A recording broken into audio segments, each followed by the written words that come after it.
All right, here we go. A lot of hype around this. I got sent this video, the 2022 Ford Maverick, titled 40 miles per gallon, 21K hybrid pickup truck.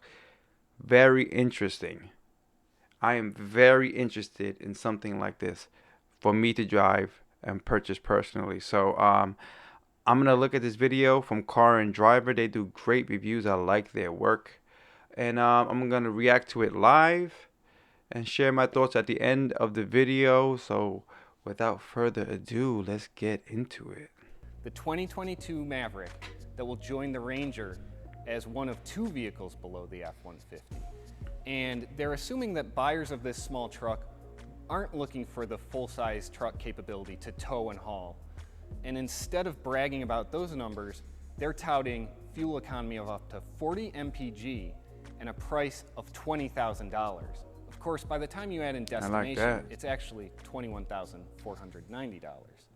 Ford's not the only automaker that thinks there's an untapped segment here. Hyundai just showed its Santa Cruz recently. And while that vehicle stylistically looks very different, That's nice. Conceptually, they're very similar. I gotta check that out after. Like the Santa Cruz, the Maverick comes in one configuration. It's a 4-door crew cab with a 4.5-foot long bed. It's built much more like a modern crossover than a traditional pickup truck. That means unibody construction rather than body-on-frame construction. I like unibody. One of the giveaways here is the fact that there's no cut line between the cab and the bed. It also has an independent rear suspension, where most pickup trucks have a solid live axle. The independent suspension should help the Maverick ride better on rough roads, Nice. especially when the bed's empty. You might be wondering, just how big is the Maverick? Or rather, how small is it? It's about 2.5 feet shorter than a comparable F-150, about a foot shorter than a Ranger, and about the same length as a Ford Explorer. Let's talk about that big fuel economy number. 40 miles per gallon is Ford's preliminary estimate for the EPA city rating of the base engine. Nice. It's a hybrid. It uses a transmission similar to what's in the Toyota Prius to combine a 2.5-liter inline-4 with an electric motor Prius for transmission? 191 horsepower. Ford's also saying it should get about 37 miles per gallon combined by the EPA cycle. Those numbers aren't just great for a truck, they're good for hybrids in general, beating several hybrid crossovers. Of course, there's one catch. The base powertrain is only available with front-wheel drive. If you want all-wheel drive, Ford has you covered. You're just gonna have to spend some extra money to step up to the optional engine.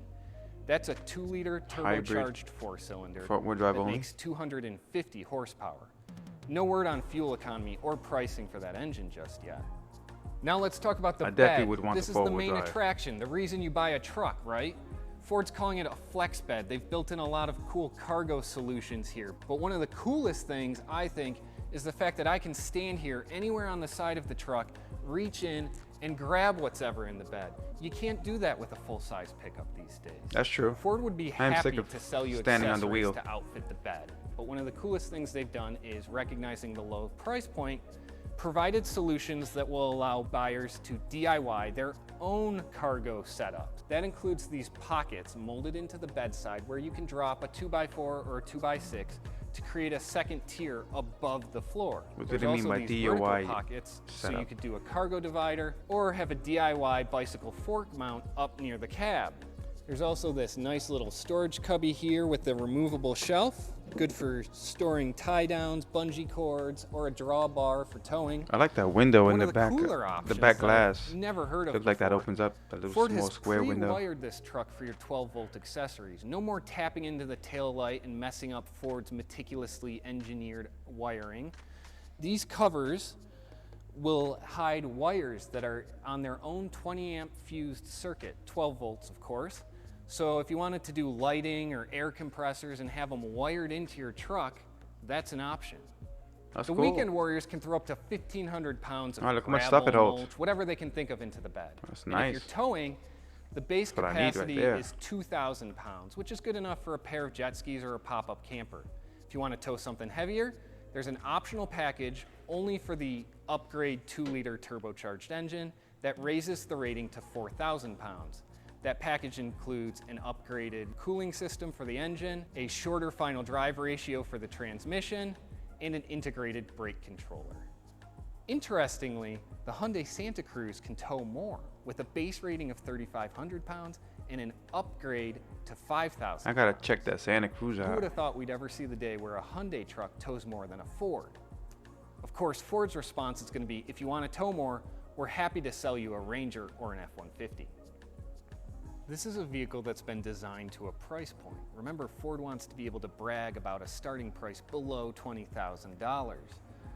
Usually that shows up in the interior. You get inside, it looks a little cheap, maybe the fit and finish isn't that great, but Ford designers have done a great job masking that with some really great material selections, and more specifically, some of the colors and texturings they've Pretty done. nice. There's kind Simple, of a but faux nice. stone-like finish to some of the trim, a more technical graining on some of the plastics, and just generally the sense here that there's Looks some like real style going on. utility. Well, Simple the versions we're utility. looking at Looks are good higher though. trim levels with nicer Two-tone. finishes. The 8-inch touchscreen is standard across the line, and it includes Apple CarPlay and Android Auto. Like that, that's what I need. Love Ford those. designed the Maverick with very traditional truck-like looks. That masks the fact that it's actually a very novel idea. The Yeah, it looks Maverick nice. combines the utility of a pickup bed Beautiful. with the maneuverability of a mid-size crossover and the fuel economy of a small car. It's designed for truck buyers who are more concerned with moving mountain bikes or jet skis rather than a pile of steel girders or heavy construction equipment. Basically, it's designed for the way many Ranger and F-150 owners currently use their trucks. However, Ford also thinks Yeah, there's an full sheets untapped there. market here for small car owners based on the fuel economy and price point of this truck. It's going to be interesting to see how this one shakes out. Okay. Well. Wow, I really like this. I really like this pickup truck. I mean, I think it's very pretty. It's a beautiful truck. Exterior wise, I really like it. It looks like a pickup truck, like a strong little mighty truck on the outside. It does look great. Interior looks very simple. Utility looking, and when it comes to interiors, you really gotta sit in it. That's something I gotta be in to really appreciate. I gotta feel it, what it's like on the inside. Once I sit inside of it, and I make my determination on that. But going by the video, the two-tone, the leather with the stitching, that looks very good. The infotainment, the Android Auto stuff, very, very, very important. I know that's like standard, but I love it. I love stuff like that. That's my favorite feature in almost every new car, to be honest, is that. No matter what gadgets they put in it. Well, I'm very interested in this vehicle. It's $20,000 hybrid, 40 miles per gallon. That is some big check marks. But there's some things that concern me. I heard them say that the hybrid is only in the front wheel drive version of the vehicle, so I definitely want 4-wheel drive. I'm in New York City. I'm in Low State, New York. There's some hills, some mountain passes I go to get to the city. I work in the city, and I'm not a front wheel drive. It's just, is it good enough? Yes, if everything's just plowed right and everything like that, and but even in the city, when sanitation comes, they plow those streets. They make those big snow drifts on the sides. I mean, those are huge sometimes, and front wheel drive, it's better than rear wheel drive, but I much prefer all wheel drive, 4-wheel drive like I've had previously. I've gotten out of many situations where I've seen many people stuck with just a simple all-wheel drive setup, not even a great vehicle. I had the CX-5 and it got me through anything. So front-wheel drive, hybrid, it's a minus there. What we want is 4-wheel drive. I think Ford dropped the ball but not making the four-wheel drive hybrid. That's what I'm thinking when I see this just off the back. I'm thinking hybrid pickup truck. I'm thinking four-wheel drive automatically. And front-wheel drive kind of like dampened that a little bit for me. I wonder how much lower the mile per gallon is for the four-wheel drive version, and we'll see. I'll have to research that. Also, another concerning thing is it said Prius transmission. So that's a CVT, and I hate CVT. I really hate CVT. It's a power hog. I wonder how much miles per gallon you would have lost with just a automatic transmission. I mean, how much could it have gone down? Two or three tops, I say. I don't see it more than that. And it's just way more durable CVT, more durable than CVT. That it reacts better. CVT just even in sport mode, it's just a hog. It's just sluggish. Miles per gallon is great though. So I mean, I agree. So maybe that's what they needed to get that big 4.0 as their selling point. The CVT transmission. That's a big. I don't know. Now I don't know about this truck now because I don't like CVT and I'm forced to get the front wheel drive for the hybrid. So I want the four wheel drive version.